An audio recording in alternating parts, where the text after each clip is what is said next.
दोस्तों आज से शुरू करने जा रहे हैं हम लोग 11th क्लास फिजिक्स का लेक्चर, जिसमें हम फिजिक्स के सारे टॉपिक 11th का और 12th का दोनों अपलोड करेंगे। एक सीरीज होगा लेक्चर का। इसमें पढ़ाने का तरीका ये होगा कि पहले तो आपको हम थ्योरी बताएंगे सारा का सारा, फिर जेई मेन और नीट में जितने भी क्वेश्चंस आए हुए हैं वो सारे क्वेश्चंस करा दिए जाएंगे। 18 साल का जेई मेन का क्वेश्चन है और नीट का जितना भी साल का होगा वो सब करा दिया जाएगा चैप्टर वाइज। चैप्टर का पहले थ्योरी पढ़ेंगे, फिर जा करके चैप्टर का हर चैप्टर का जो भी कंपटीशन में आया हुआ है उसको हम लोग कर लेंगे, ठीक है। साथ ही साथ एक बुक है एस सी वर्मा का। एस सी वर्मा के बुक का हर सवाल ए टू जेड ऑब्जेक्टिव प्लस ये एक्सरसाइज, जो ऑब्जेक्टिव 1 ऑब्जेक्टिव 2 दोनों किया जाएगा और एक्सरसाइज का सारा क्वेश्चन किया जाएगा। तो शुरू कर रहे हैं हम आज से लेक्चर 11th क्लास के फिजिक्स का। एक लेक्चर का सीरीज होगा। चलिए शुरू करते हैं। तो लेक्चर शुरू करने से पहले सबसे पहले हम सीखेंगे भाई, समझेंगे सिलेबस क्या है हमारा, कि जब तक हम सिलेबस नहीं जानेंगे हमें पढ़ना क्या है तो काम नहीं बनेगा। हमारा काम है सबसे पहले सिलेबस के बारे में बताना। हमारा जो सिलेबस है 11th का फिजिक्स, उस सिलेबस में हमको पढ़ना है 4 सेक्शन। पहला सेक्शन होगा उसको बोलेंगे हम लोग जनरल फिजिक्स, या इसी को हम लोग मैकेनिक्स भी बोलेंगे। दूसरा हमारा होगा प्रॉपर्टीज ऑफ मटेरियल। तो इसमें हम सॉलिड और लिक्विड के बारे में पढ़ेंगे। गैस के बारे में हम पढ़ेंगे लेकिन यहाँ नहीं पढ़ेंगे। गैस का जो भी हमारा लेक्चर होगा वो थर्मोडायनामिक्स में होगा, तो गैस के बारे में डिटेल से वहीं पे काइनेटिक थ्योरी ऑफ गैसेस वगैरह पढ़ेंगे और गैस का क्या क्या यूज है, कैसे काम करते हैं हम लोग, इंजन वगैरह पढ़ेंगे तो वहाँ पे यूज करेंगे। लेकिन मटेरियल का प्रॉपर्टी, तो मटेरियल में तो गैस भी है हमारा, ठीक है, तो उसके बारे में बात करेंगे। तीसरा चैप्टर होगा हमारा हीट एंड थर्मोडायनामिक्स।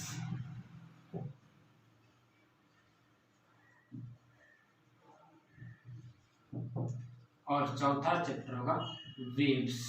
इसमें इस चैप्टर में हम लोग पर्टिकुलरली साउंड वेव के बारे में पढ़ेंगे। वैसे तो इलेक्ट्रोमैग्नेटिक वेव भी होगा, ठीक है, तो साउंड वेव के बारे में हम इसी तरह पढ़ेंगे। इलेक्ट्रोमैग्नेटिक वेव हो चाहे जो भी वेव हो आगे चल के, ठीक है, वो सारा का सारा हम लोग 12th का पोर्शन है तो उसको बाद में पढ़ेंगे। यही 4 टॉपिक हैं। इन्हीं 4 टॉपिक में हम पढ़ेंगे सबसे पहले जनरल फिजिक्स। उसमें क्या क्या टॉपिक आएगा? जनरल फिजिक्स में आपका जो टॉपिक आएगा वो आएगा, पहला टॉपिक होगा इसमें हमारा unit and dimension.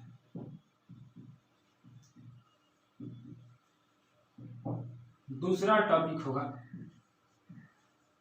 Rest and motion.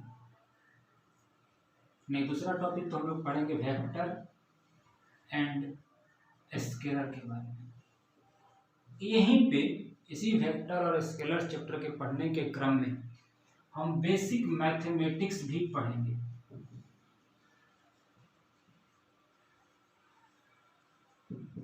Basic mathematics इसलिए कि बेसिक मैथमेटिक्स अगर नहीं होगा तो फिजिक्स का यहीं से खराब होना शुरू हो जाता है, क्योंकि हमें लगता है कि फिजिक्स में तो फिजिक्स लगना है, बिना मैथमेटिक्स के फिजिक्स होना मुश्किल ही नहीं नामुमकिन भी है। अगर आप सोचे हैं कि बिना मैथमेटिक्स का हम फिजिक्स कर लेंगे तो होने ही वाला नहीं है। इसलिए हम लोग यहाँ पे बेसिक मैथमेटिक्स पढ़ेंगे और अच्छे से पढ़ना पड़ेगा। जो भी मैथमेटिक्स हम यूज करने वाले हैं पूरे फिजिक्स में, उन सभी का यहाँ पे हमको इंट्रोडक्शन लेना ही पड़ेगा। हो सकता है कि आगे चल के ऐसा भी हो कि जो चीज़ अभी हम पढ़ रहे हैं मैथमेटिक्स का लगेगा कि कुछ नया पढ़ रहे हैं, लेकिन आगे चल के ये आसान हो जाएगा। इसलिए इसको लेकर के ज़्यादा टेंशन नहीं लेना है, लेकिन इसको पढ़ना जरूर पड़ेगा। तीसरा हमारा होगा रेस्ट एंड मोशन। इसी चैप्टर में हम पढ़ेंगे motion in 1 dimension and 2 dimension, 2D। Motion in 1D and क्या होगा 2D, 1 डायमेंशनल मोशन और 2 डायमेंशनल मोशन। तीसरा चैप्टर, चौथा चैप्टर होगा हमारा न्यूटन्स लॉ ऑफ मोशन।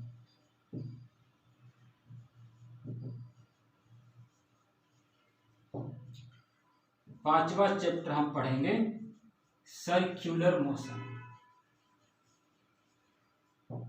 तब फिर छठा चैप्टर में हम पढ़ेंगे फ्रिक्शन। सातवां चैप्टर जो हमारा होगा वो होगा रोटेशन, और इसी में पढ़ेंगे सेंटर ऑफ मास, बहुत इंपॉर्टेंट टॉपिक है। आठवां टॉपिक हमारा होगा ग्रेविटेशन,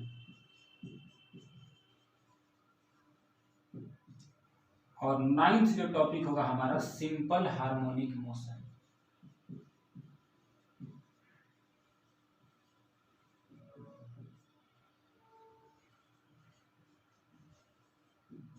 SHM, हिंदी में बोलेंगे सरल आवर्त गति। तो ये जनरल फिजिक्स में ये 9 टॉपिक हम लोग करेंगे। इसके बाद जो हमारा सेकेंड टॉपिक है, जिसमें हम क्या लिखे थे, जिसमें हम लिखे थे जो सेकेंड टॉपिक था हमारा, इधर लिखते हैं, जगह बचा हुआ। सेकेंड टॉपिक होगा हमारा प्रॉपर्टीज ऑफ मटेरियल। इस सेकेंड टॉपिक में हम 2 पार्ट में पढ़ेंगे, properties of solid, properties of solid, और दूसरा होगा प्रॉपर्टीज ऑफ लिक्विड्स। हम यहाँ पे लिक्विड ना करके फ्लूइड पढ़ेंगे और नाम देंगे फ्लूइड मैकेनिक्स। फ्लूइड मैकेनिक्स का मतलब फ्लूइड में आपका लिक्विड भी आता है और क्या आता है, गैस। ठीक है, तो यहाँ पे तो हम लोग लिक्विड के बारे में ही पढ़ेंगे, गैस के बारे में पढ़ेंगे क्या हम लोग थर्मोडायनामिक्स चैप्टर में। ठीक है, और जो हमारा तीसरा टॉपिक होगा heat and thermodynamics. Heat and thermodynamics, उसमें हमारा बहुत सारा सब टॉपिक है। ठीक है, 0th लॉ ऑफ थर्मोडायनामिक्स है, फर्स्ट लॉ ऑफ थर्मोडायनामिक्स है, सेकेंड लॉ ऑफ थर्मोडायनामिक्स है, फिर जाके आपका डिफरेंट प्रोसेसेस आएंगे। ठीक है, जैसे adiabatic process, isochoric process, isobaric process, isothermal process, ठीक है, साइक्लिक प्रोसेस, ये सब सारे प्रोसेस आएंगे, सब पढ़ेंगे। और लास्ट में जब चौथा टॉपिक हम लोग पढ़ेंगे वेव्स के बारे में, तो पहले हम वेव्स का डेफिनेशन पढ़ेंगे, वेव्स होता क्या है, वेव का इक्वेशन क्या होता है। अब इसके बाद हम लोग तब पढ़ेंगे साउंड वेव के बारे में, कि साउंड वेव जब चलेगा तो कैसे चलेगा, क्या उसका रूल है, रिफ्लेक्ट करेगा तो क्या होगा, रिफ्लेक्शन होगा साउंड का तो क्या होगा। ठीक है, उसी में पढ़ेंगे, इंटरफेरेंस पढ़ेंगे, सुपरपोजिशन पढ़ेंगे, बीट्स का फॉर्मेशन पढ़ेंगे, ऑर्गन पाइप पढ़ेंगे, डॉप्लर इफेक्ट पढ़ेंगे, ये सारा पढ़ेंगे सब टॉपिक के अंदर। तो ये रहा हमारा सिलेबस। ठीक है, हम एक एक करके सारा करेंगे। इसमें तरीका यही होगा हमारा कि सबसे पहले हम थ्योरी, इसके बाद न्यूमेरिकल्स करेंगे। न्यूमेरिकल में हमारे यहाँ SC वर्मा का बुक हम कराने वाले हैं, हो सकता है कि M करीम का बुक भी कराएं, और NCERT तो मस्ट है, NCERT के बिना तो कोई बात ही नहीं, NCERT तो आपके सिलेबस का चीज़ है, तो वो भी कराया जाएगा। तो स्टार्ट करते हैं हम लोग पहला चैप्टर, जिसका नाम है यूनिट एंड डायमेंशन। तो यूनिट एंड डायमेंशन चैप्टर में हम जो पढ़ने जा रहे हैं उसमें हम लोग फिजिक्स का इंट्रोडक्शन लेंगे पहले, भाई कि फिजिक्स होता क्या है, इंट्रोडक्शन के उसके बारे में जानेंगे कि आखिर फिजिक्स होता क्या है, कैसे हम फिजिक्स को पढ़ते हैं और क्यों पढ़ते हैं। तो कहता है क्या कि फिजिक्स जो है ना वो नेचर को बताता है, अंडरस्टैंडिंग ऑफ नेचर, जो हमारा प्रकृति है उसके बारे में। तो हम लोग कहते हैं क्या कि physics is the branch of science which deals about nature and natural phenomena. बहुत सारे नेचुरल फेनोमेना होते रहते हैं, ठीक है, जिसको हम लोग डील कैसे करेंगे। जैसे कि मान लेते हैं सन से हमारे तक लाइट आता है, तो किस फेनोमेना के तहत आता होगा। अगर हम किसी रॉड को गर्म करते हैं, जैसे कि रॉड है, इसको गर्म किया हम लोग चूल्हा पे, चाहे गैस वाला चूल्हा, किसी भी फ्लेम पे गर्म किए, तो देखते हैं क्या धीरे धीरे धीरे धीरे धीरे धीरे ये कॉर्नर भी, ये वाला एंड भी क्या हो गया, हीट हो गया। तो हीट यहाँ से यहाँ तक जो आया, इस फेनोमेना को कैसे हम लोग डील करेंगे, ठीक है। तो इन सभी चीज़ों के बारे में जहाँ पे हमको जानकारी मिलता है, जैसे कि वाटर का एक ड्रॉप है, कैसा होता है, बूंद गोलाकार होता है, तो गोलाकार ही क्यों होता है, चपटा क्यों नहीं होता है, समझ आ रहा बात, ठीक है। तो इस तरह से हम लोग इस पूरे फिजिक्स में हम लोग पढ़ेंगे नेचर एंड नेचुरल फेनोमेना के बारे में। और इस तरह से हम लोग डेफिनेशन जानना चाहते हैं कि एग्जैक्ट में डेफिनेशन क्या है, तो कोई भी बुक उल्टाइए, पूरे अच्छे से समझ पाएंगे पढ़ के, बिना टेक्स्ट बुक का कुछ नहीं होगा। जैसे हम यहाँ पे पढ़ा रहे हैं, तो पढ़ा रहे हैं तो एक आपको क्लू मिलेगा कि देखिए ऐसा ऐसा बात है। अब जाकर के जब किताब पढ़ना शुरू कीजिएगा खुद से लाइन बाय लाइन, तो लगेगा कि नहीं इसमें ये बात है, तब कनेक्ट कर पाइएगा। ऐसे सोचिएगा खाली टीचर कोई करा दिया और करा करके और हम उसमें काम कर लेंगे, तो हमको नहीं लगता है कि ऐसा कुछ होता है, ठीक है। इसलिए सबसे इम्पोर्टेंट बात है कि यहाँ पहले पढ़ लीजिए, इसके बाद जा कर के आप आराम से बुक उल्टाइए, जो भी बुक आपके पास अवेलेबल है, और तब उसको लाइन बाय लाइन पढ़िए। उसमें जो इम्पोर्टेंट पॉइंट है उसको अंडरलाइन कीजिए। आप देखिए कनेक्ट करना शुरू कर दिया, पढ़ाई में मन लगना शुरू हो जाएगा। शुरू में ही हमारा बेस जो है ना गड़बड़ा जाता है, शुरू में लगता है कि हमको डायरेक्ट शुरू करते हैं मोशन चैप्टर से, समझ नहीं आता है कि होना क्या है, इसलिए शुरुआत कीजिएगा बहुत बढ़िया से। चलिए, तो हम फिजिक्स का जो डेफिनेशन लिखे, क्या लिखेंगे, the branch of science which deals about nature and natural phenomena, जो प्रकृति और प्राकृतिक घटनाओं के बारे में बताता है।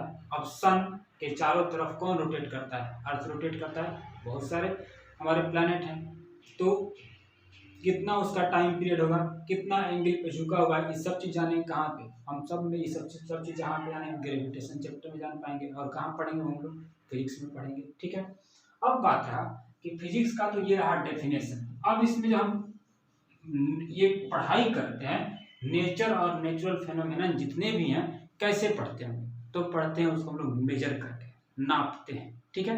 और नापते किसको है, फिजिकल क्वांटिटी को। तो फिजिकल क्वांटिटी के बारे में पढ़ते हैं, किसके बारे में पढ़ते हैं हम लोग, फिजिकल क्वांटिटी के बारे में पढ़ते हैं। तो फिजिक्स में किसको पढ़ने वाले हैं हम लोग, फिजिकल क्वांटिटी को पढ़ने वाले। फिजिकल क्वांटिटी होता क्या है, द क्वांटिटी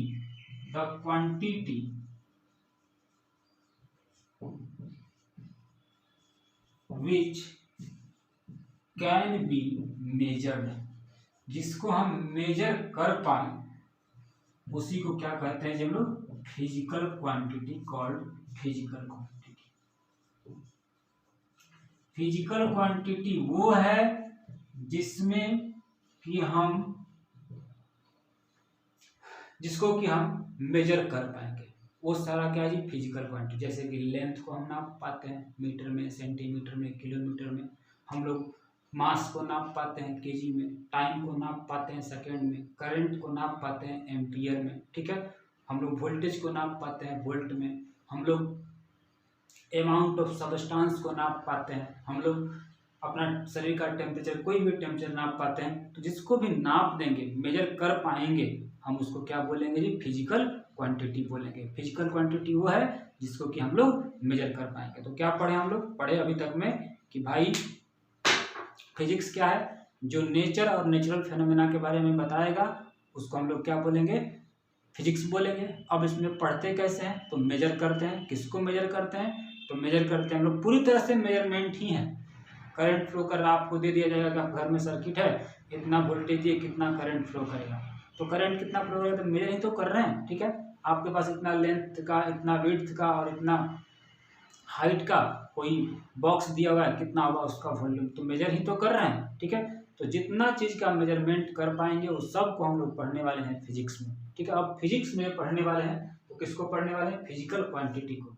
जिसको मेजर कर पाएंगे उसको हम लोग क्या बोलेंगे, फिजिकल क्वांटिटी बोलेंगे, ठीक है।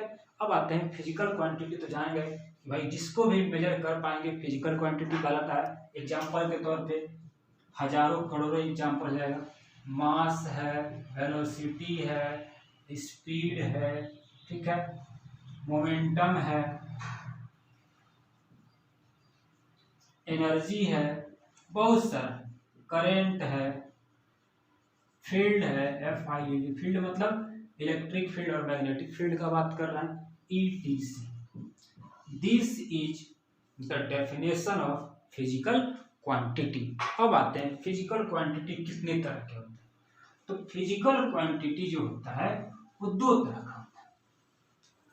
फिजिकल क्वांटिटी कितने तरह के होते हैं जी? दो तरह के होते हैं। कौन कौन? तो पहले तो लिखेंगे हम फिजिकल क्वांटिटी। फिजिकल क्वांटिटी, इसमें एक होगा हमारा फंडामेंटल क्वांटिटी। फंडामेंटल क्वांटिटी, और दूसरा होगा derived quantity.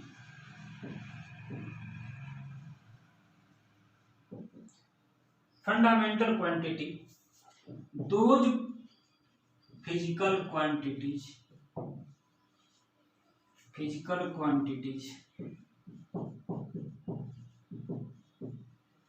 which are independent of each other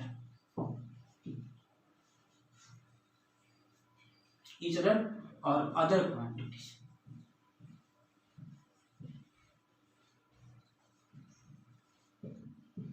are called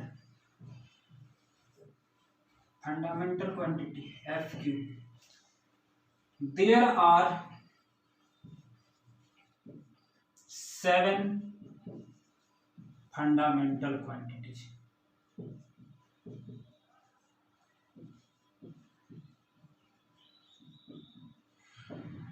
सात हमारे पास फंडामेंटल क्वांटिटी है। कौन कौन है अब उसके बारे में बात करेंगे। तो इसको मिटाते हैं, रफ कर दें। चलिए, 7 जो हमारे पास फंडामेंटल क्वांटिटी है उसको हमको समझना पड़ेगा।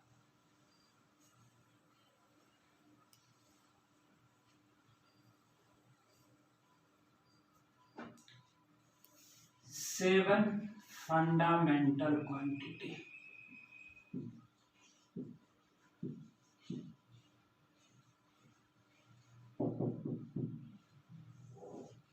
पहला है हमारा मास, दूसरा है लेंथ,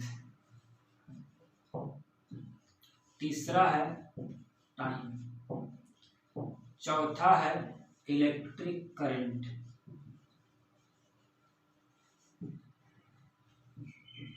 हमारा अगला है टेम्परेचर, छठा है अमाउंट ऑफ सब्सटेंस,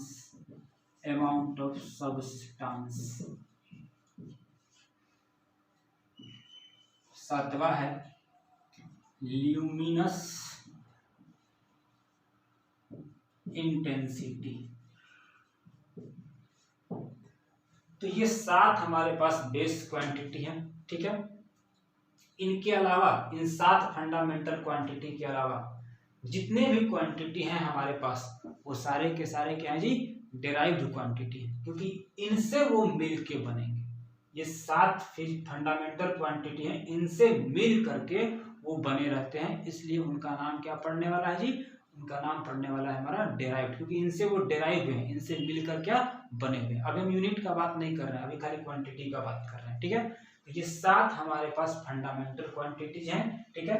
मास है, लेंथ है, टाइम है, इलेक्ट्रिक करंट है, टेम्परेचर है, अमाउंट ऑफ सब्सटेंस है, और क्या है जी?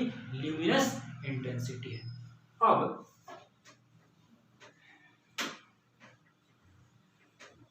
हम डेराइव्ड क्वांटिटी के बारे में बात करेंगे। डेराइव्ड क्वांटिटी जो है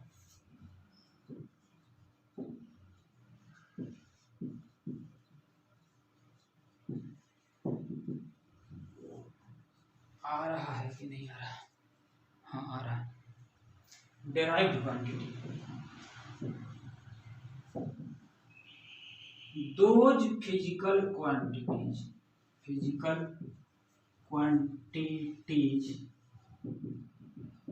which depend on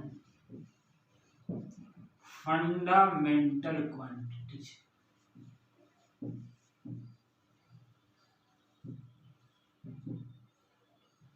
are called derived quantity. Example: speed, velocity, acceleration,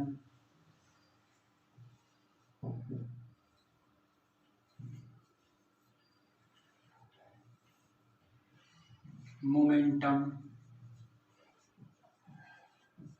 force, energy, power,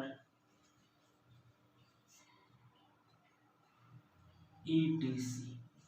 बहुत सारा पढ़ते जाएंगे होता जाएगा, पढ़ते जाएंगे होता जाएगा। ठीक है, तो इसके लिए टेंशन नहीं लेना है।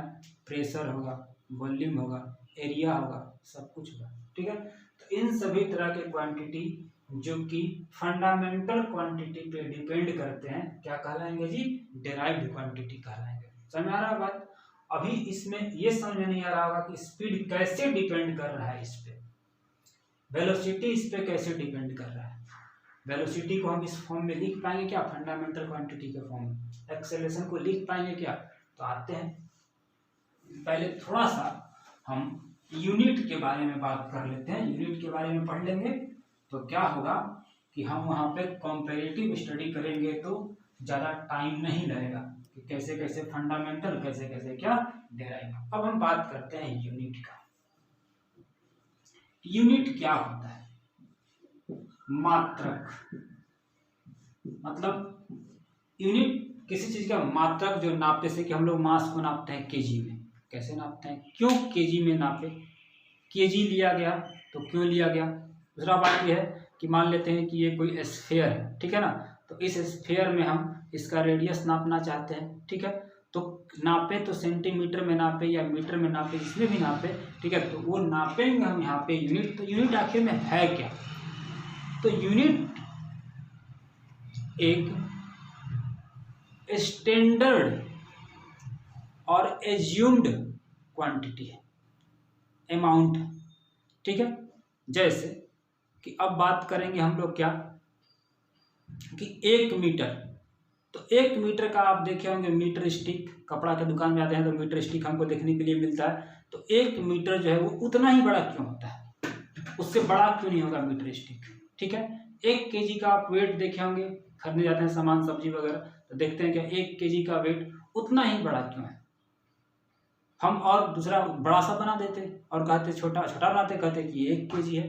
ठीक है, तो इन सभी का डेफिनेशन है, ये स्टैंडर्ड है। स्टैंडर्ड कहने का मतलब क्या है कि इनका डेफिनेशन है, और स्टैंडर्ड मतलब कि हर जगह ये क्या है जी? मान्य है। होता क्या था पुराने समय में, आप देखते होंगे गाँव में बूढ़े बुजुर्ग लोग कहते होंगे क्या कि पुराने जमाने में होता था 1 सेर। जैसे अब अगर किसी के यहाँ से किसी को दूध लेना है ना, तो क्या करते हैं कि हमको 1 सेर दूध दे दो। होता क्या था, उनके पास वो लोटा हुआ करता था। अब उस लोटे में जितना दूध अटता है 1 सेर हो गया। अब किसी के यहाँ का लोटा छोटा है तो दूध कम मिलेगा, किसी के यहाँ का सेर बड़ा है मतलब बड़ा है, अब बड़ा में ज़्यादा मिलेगा। तो होता क्या था कि इसमें कॉन्फ्लिक्ट होता था। लोग कहते हो कम देराई कर रहा है ज़्यादा, अब हमको किसी दूसरे देश से व्यापार करना होगा तो हम क्या करेंगे? हम तो वहाँ पे भाई एक स्टैंडर्ड बनाएंगे कि सब जगह यूनिफॉर्म बन जाए। ठीक है, तो वहाँ पे हम लोग स्टैंडर्ड चीज़ को डिफाइन किया गया है।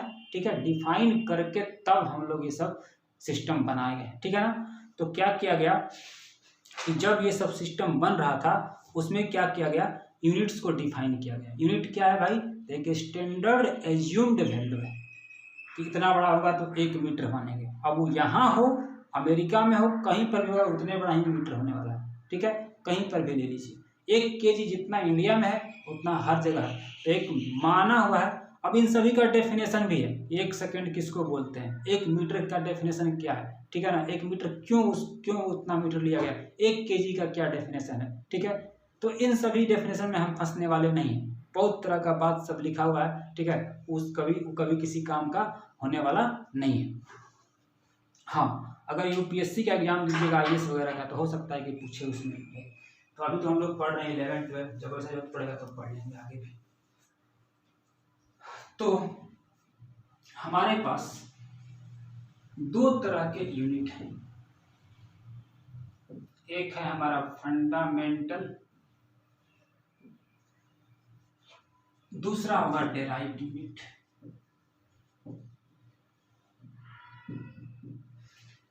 तो फंडामेंटल यूनिट किसको बोलते हैं? The unit of fundamental quantity is called fundamental unit.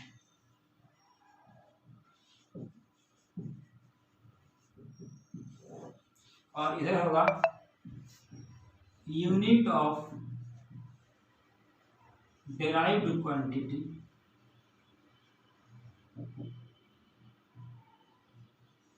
is called derived unit। तो अगर फंडामेंटल क्वांटिटी के यूनिट का बात करते हैं तो हम नाम देंगे फंडामेंटल यूनिट, और डेराइव्ड क्वांटिटी के यूनिट जो होंगे उनको क्या नाम देंगे जी? Derived unit. तो फंडामेंटल क्वांटिटी कौन कौन था? 7। क्या था? मास, इसका यूनिट था केजी, पढ़ते हैं किलोग्राम, और ये सिंबल है, ठीक है ना। दूसरा है लेंथ, लेंथ का हम नापेंगे, जो यूनिट होगा उसमें उसका नाम है क्या? मीटर, ठीक है। तीसरा है हमारे पास टाइम, टाइम का होगा क्या? सेकेंड। चौथा है हमारे पास करंट, कौन सा current? Heat current, water current, no, electric current, ampere. पांचवा टेम्परेचर के बारे में बात करेंगे, के क्या? केल्विन, ठीक है। छठा होगा हमारा amount of substance, amount, AMOUNT, amount of substance, ये होता है मोल, MOLE, मोल। और सातवां होगा हमारा ल्यूमिनस इंटेंसिटी। ल्यूमिनस इंटेंसिटी को हम लोग यूनिट दिए हैं, उसका नाम है कैंडेला, और शॉर्ट में CD लिखते हैं। तो ये हमारा सिंबल है, और ये हमारा क्या है जी? यूनिट है। और यूनिट में भी कौन सा यूनिट है? ये SI, SI मतलब इंटरनेशनल सिस्टम यूनिट है, ठीक है। ये सिस्टम ऑफ इंटरनेशनल यूनिट कहलाता है, उसको हम लोग SI लिखते हैं, ठीक है। और कोई खास इंटरनेशनल ये इसलिए कहा जाता है क्योंकि हर जगह डिफरेंट डिफरेंट टाइप का यूनिट वगैरह था, ठीक है। तो सबको एक करने के लिए एक इंटरनेशनल स्टैंडर्ड बनाया गया, और जो उसके तहत जो यूनिट आया उसी को क्या बोलते हैं हम लोग? SI सिस्टम बोलते हैं, या SI यूनिट बोलते हैं, ठीक है। अब बात रहा कि 7 को हमारे पास फंडामेंटल यूनिट है, इसके अलावा भी हमारे पास 2 गो सप्लीमेंट्री यूनिट है, ठीक है। क्या है 2 गो सप्लीमेंट्री यूनिट? उसके बारे में बात करते हैं, ठीक है। सप्लीमेंट्री यूनिट के बारे में बात करते हैं। सप्लीमेंट्री यूनिट क्या है? 2 गो हैं, वो है हमारा, एक है रेडियन, एक है स्टेरेडियन। तो सप्लीमेंट्री यूनिट क्या क्या है भाई? सप्लीमेंट्री यूनिट एक है हमारे पास प्लेन एंगल, और दूसरा है हमारे पास सॉलिड एंगल। प्लेन एंगल क्या होता है कि मान लेते हैं कि ये एक कोई रे है, ये एक फिक्स पॉइंट है, और ये ए पॉइंट है, ये वेरिएबल है, मतलब ये उठ के जा सकता है ऐसे, यहाँ से ऐसे करके मान लेते हैं जा रहा है, ए उठ के ए से कहाँ चला गया? ए डैश पे चला गया। तो ये जो सेंटर पे जो फोटो बना, यही हमारा क्या है जी? प्लेन एंगल है। ये क्या है हमारा? प्लेन एंगल है। प्लेन एंगल, इसका यूनिट होता है रेडियन, ठीक है। और ये रेडियस है, ये रेडियस है, और यहां से यहां तक का जो दूरी है उसको क्या बोलते हैं? आर्क बोलते हैं। आर्क का लेंथ मान लेते हैं L है। तो थीटा का फॉर्मूला कौन सा एंगल है ये? Plane angle. प्लेन एंगल का जो फॉर्मूला होता है वो होता है हमारा आर्क बाय रेडियस। क्या होता है जी? Arc by radius. तो आर्क लेंथ एल बाय कितना हो गया? आर इज इक्वल टू कितना हो गया? Theta. This is the formula for plane angle, arc length by क्या हो गया? रेडियस। तो ये हमारा हो गया। अब इसी को हम लोग बोलते हैं रेडियन। इस थीटा के यूनिट का नाम क्या है जी? रेडियन है। RAD लिखेंगे या RADIA है। अब मान लेते हैं कि ऐसा होता कि ये ऐसे घूम करके एक चक्कर, पूरा एक चक्कर ऐसे लगा लेता। ये हमारा सेंटर है, यहाँ से चल के ऐसे ऐसे ऐसे ऐसे ऐसे ऐसे घूमते घूमते यहाँ पहुंच गया। ठीक है, ये हमारा रेडियस है। यहाँ पे पूरा एक रेवोल्यूशन हो गया, एक चक्कर हो गया सेंटर पे, यहाँ पे एक चक्कर बन जाएगा। तो यहाँ पे कितना एंगल बनेगा? तो इस बार यहाँ से यहाँ तक का ये पूरा वाला आर्क लेंथ, हम छोटा सा दूरी चले थे तो छोटा सा आर्क लेंथ, हम यहाँ से लेकर के ऐसे चले आए तो यहाँ से यहाँ तक का आर्क लेंथ। अब है कि भाई यहाँ से चल के जब हम यहाँ चले हैं, यहाँ से यहाँ तक आए हैं, तो आर्क का लेंथ, यहाँ जो आर्क बना है वो कितना बनता है? 2πr। सर्किल का क्या? सरकमफ्रेंस, वृत्त का परिधि। अब हम यहाँ पे क्या करेंगे? प्लेन एंगल अगर हम लिखना चाहते हैं कि अब प्लेन एंगल कितना बना, यानी ये वाला एंगल कितना बना, तो लिखेंगे आर्क लेंथ 2πr बाय कितना? रेडियस। तो 2π मतलब एक चक्कर कर घूम गए, एक चक्कर का मतलब हो गया 1 रेवोल्यूशन। एक बार एक रेवोल्यूशन अगर हम घूम गए तो 2π रेडियन का एंगल बनता है। तो थीटा इज इक्वल टू क्या हो गया जी? 2π रेडियन। इतना का यहाँ पे एंगल बन के तैयार हुआ। तो क्या क्या सीखे कि फंडामेंटल यूनिट के अलावा दो वो हमारे पास सप्लीमेंट्री यूनिट भी है।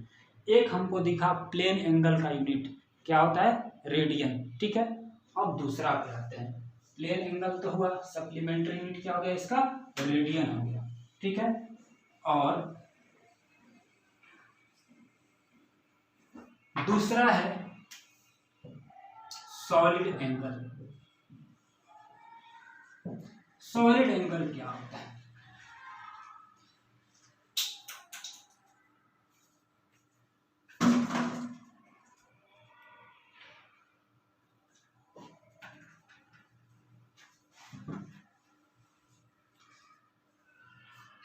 जैसे कि मान लेते हैं कि ये कोई ऑब्जेक्ट है, कैसा है? स्फेरिकल है। ठीक है, तो ये एक स्फेरिकल ऑब्जेक्ट है। ठीक है, हम यहाँ पे एक छोटा सा पार्ट काट रहे हैं ऐसे करके। ठीक है, अंदर तक, सेंटर तक। तो कुछ यहाँ पे कट करके ऐसे निकलेगा, यहाँ पे काटेंगे तो यहाँ पे गोल टाइप का यहाँ पे ऐसा ऐसा बन के यहाँ पे निकलेगा। इसको बाहर निकालिए। तो ये जो यहाँ पे एंगल बना है या यहाँ जो एंगल बना है, यहाँ जो एंगल बना इसको हम लोग दिखाते हैं इस तरह से, इसको बोलते हैं ओमेगा। क्या पढ़ते हैं? ओमेगा। तो यहाँ जो काट करके निकाले ऐसे करके, वो जस्ट लाइक कि आप लोग जब जाते हैं खरीदने के लिए तरबूजा मार्केट में, तो पूछते क्या है? पका हुआ है? तो क्या करता है? चाकू से ऐसे ऐसे काट करके वो निकालता है ऐसे करके, उसी टाइप का निकलेगा। ठीक है, तो वहाँ जो एंगल बना उस टाइप के एंगल का नाम क्या होगा जी? Solid angle. जैसे यहाँ पे हम काट करके ऐसे निकालेंगे उसमें से पूरा सेंटर से, तो कुछ ऐसा निकलेगा। यहाँ जो एंगल बना हम इसका नाम देंगे जी क्या? सॉलिड एंगल नाम देंगे। और सॉलिड एंगल है ये हमारा सॉलिड एंगल है। ठीक है, तो सॉलिड एंगल का जो यूनिट होता है वो स्टेरेडियन। स्टेरेडियन ये रहा हमारा सॉलिड एंगल का यूनिट। अब बात रहा कि इस सॉलिड एंगल का वैल्यू कैसे निकालेंगे। जैसे अभी हम प्लेन एंगल का पढ़े थे ना, तो सॉलिड एंगल का फॉर्मूला क्या होगा? तो कहता है कि एरिया, ये वाला एरिया जो हम काट के निकाले हैं, एरिया मान लेते हैं डेल्टा एस है, एरिया बाय रेडियस का स्क्वायर। ये रेडियस होगा, ये रेडियस होगा। ठीक है, तो एरिया यहाँ पे डेल्टा एस हो गया कटे हुए पार्ट का, पाई क्या होगा जी, रेडियस का स्क्वायर। यहीं पे जो यहाँ जो एंगल निकलेगा हम इसी का नाम लेंगे क्या, सॉलिड एंगल नाम लेंगे। जैसे मान लेते हैं कि ये एक स्फीयर है, स्फीयर में अगर हम इतना सा पार्ट काट करके निकाले, जो काला किए हैं इतना सा काट करके निकालेंगे ऐसे करके, ठीक है, तो ये काला वाला पार्ट का जो एरिया है हम लोग बोलेंगे इसको, इस काला वाले पार्ट के एरिया को बोलेंगे cut part, area of the cut part, delta S. और इसका जो रेडियस है उसको क्या बोलेंगे हम लोग, आर बोलेंगे। तो रेडियस का क्या करना पड़ेगा हमको, स्क्वायर करना पड़ेगा, ठीक है।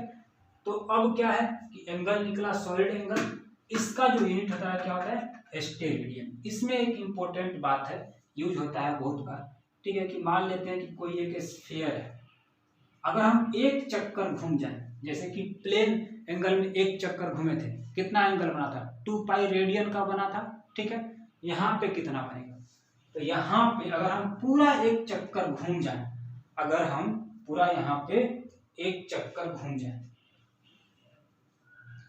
यहाँ पे एक चक्कर पूरा घूम जाएंगे तो पूरा का पूरा स्फीयर कट के निकल जाएगा बाहर, नहीं निकल जाएगा। अब एक चक्कर घूमेंगे तो पूरे स्फीयर का एरिया, पूरे स्फीयर का एरिया कितना था, 4 पाई आर स्क्वायर। तो यहाँ पे अगर सॉलिड एंगल निकालना चाहते हैं, सॉलिड एंगल निकालना चाहते हैं तो area of the cut part by कितना आ जाएगा, आर स्क्वायर। ये हो गया 4 पाई आर स्क्वायर बटे कितना हो गया, आर स्क्वायर, दिस इज 4 पाई। तो इस समय सॉलिड एंगल में अगर हम पूरा का पूरा घूम जाएंगे ऐसे करके पूरा एक चक्कर, तो क्या बोलेंगे वहां पे 4 पाई स्टेरेडियन का एंगल बनता है। बट अगर हम प्लेन में चलेंगे तो 2 पाई रेडियन का बनता है, वहां रेडियन है, यहाँ क्या है, स्टेरेडियन है। तो इस तरह से हमारे पास दो तरह का सप्लीमेंट्री यूनिट भी है, एक का नाम है हमारा रेडियन, एक का नाम है क्या, स्टेरेडियन।